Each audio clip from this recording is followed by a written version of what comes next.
అన్నయ్య, నువ్వు మగాడు కదా, కన్నీళ్ళు వస్తున్నాయి ఏంటి నీకు? డిప్రెషన్ అనేది ఆడవాళ్ళకి కదా రావాలి. యూజువల్ గా మనం ఇలాగే ఆలోచిస్తాం, కానీ అది తప్పు. Hi, this is doctor Sushmita Gajula, psychiatrist. సాధారణంగా అబ్బాయిలు అంటే రెస్పాన్సిబిలిటీస్, ఫ్యామిలీ, వర్క్, సక్సెస్ అని, ఫెయిల్యూర్స్ అని, ఇలా రకరకాలుగా వాళ్ళు ఒక టైప్ ఆఫ్ ప్రెషర్ లో ఉంటారు. మరి ఇన్ని బాధ్యతల మధ్యలో కంటికి కనపడని మనసు కూడా చాలా ఆలోచనలో ఉంటుంది కదా. దాంతో వచ్చేవే ఆందోళన, భయము, దిగులు, కంగారు. కానీ ఎందుకో తెలియదు, మన సమాజంలో మగవారంటే స్ట్రాంగ్ గా ఉండాలి అని చూపించటం వలన వారు వాళ్ళ మనసులో ఉన్న భావాలని బయటికి చెప్పుకోవటానికి ఇష్టపడరు.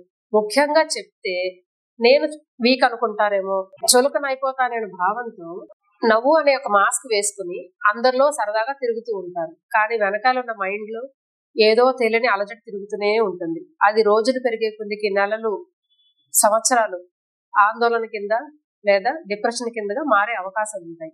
అలా అని మళ్ళీ చెప్పుకోవడానికి ఇష్టపడరు, లేదా ఎదుటివారు గుర్తించరు. ఎందుకంటే వాళ్ళు నవ్వుతూ ఉన్నారు, పని చేసుకుంటున్నారు, బాగానే ఉంది కదా అని. అదే సైలెంట్ డిప్రెషన్.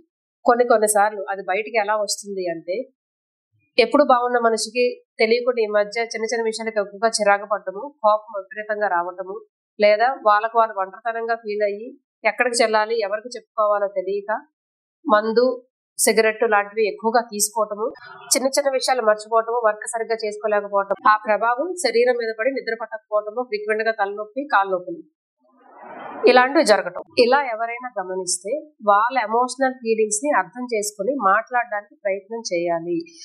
మగవారు మీ ఫీలింగ్స్ ని ఎదుటి వారికి చెప్తే మీరు బలహీనులు కాదు, దాన్ని దాటి మనం ముందుకు వస్తేనే మన స్ట్రెంగ్త్ అనేది తెలుస్తుంది.